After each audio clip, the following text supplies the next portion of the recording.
இல்ல இப்ப நடிகர் விஜய் கிட்ட இந்த கேள்வி கேட்க போறது கிடையாது. இப்ப வேங்க வயலுக்கு ஏன் வந்து விஜய்கள் போடலாம் கேட்க மாட்டோம். ஒரு நடிகர்னா அது அவருடைய ப்ரொஃபஷனுங்க. ஆனா இப்ப ஒரு நடிகர்ன்றது ப்ரொஃபஷனுங்க, அது அவருடைய தொழிலுங்க.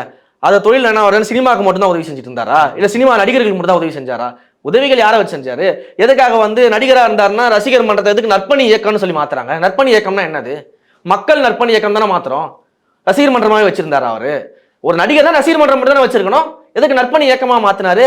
எதற்கு அதை மக்கள் இயக்கமா மாத்தினாரு? அப்போ மக்களுக்கு சேவை செய்யக்கூடிய தலைவனாக தன்னைத்தானே தகவமைச்சுக்கிட்டு இருக்காருல்ல அவரு. ஒரு நடிகராக நடிக்கும் பொழுது, ஒரு ப்ரொஃபஷனல் நடிகராக இருந்தா கூட தன்னை ஒரு தலைவராக, ஒரு மக்கள் சேவகராக அவர் தகவமைச்சுட்டு தானே வந்திருக்கிறார் 30 ஆண்டு காலமாக. அதன் தொடர்ச்சியா தானே நம்ம கட்சின்ற பரிணாம வளர்ச்சிக்கு வரோம். அப்ப எல்லாத்தையும் சேர்த்து தானே நம்ம வரலாறா பார்க்கணும். அதனால நடிகர் தனியா இது தனியா பிரிச்சு பார்க்க முடியும்? அது அவருடைய ப்ரொஃபஷன் தான். நீங்க எம்ஜிஆர் கூட கம்பேர் பண்ணிட்டே இருக்கீங்க. ஆமா, 30 வருஷம் நாங்க களத்துல நின்று இருக்கோம். 30 வருஷம் நாங்க களத்துல நின்று இருக்கோம். மக்கள் இயக்கம், நற்பணி இயக்கமாக 30 வருஷம் களத்துல நின்று மக்களுக்கு உதவி செஞ்சிருக்கோம். அது வாக்குகளா மாறும் நம்புறீங்களா? மாறி இருக்கு. ஊரக உள்ளாட்சி தேர்தலில் ஏற்கனவே சொன்னது போல 120க்கும் மேற்பட்ட இடங்கள்ல தலைவரோட புகைப்படத்தை மட்டுமே காட்டி ஜெயிச்சிருக்கிறாங்க.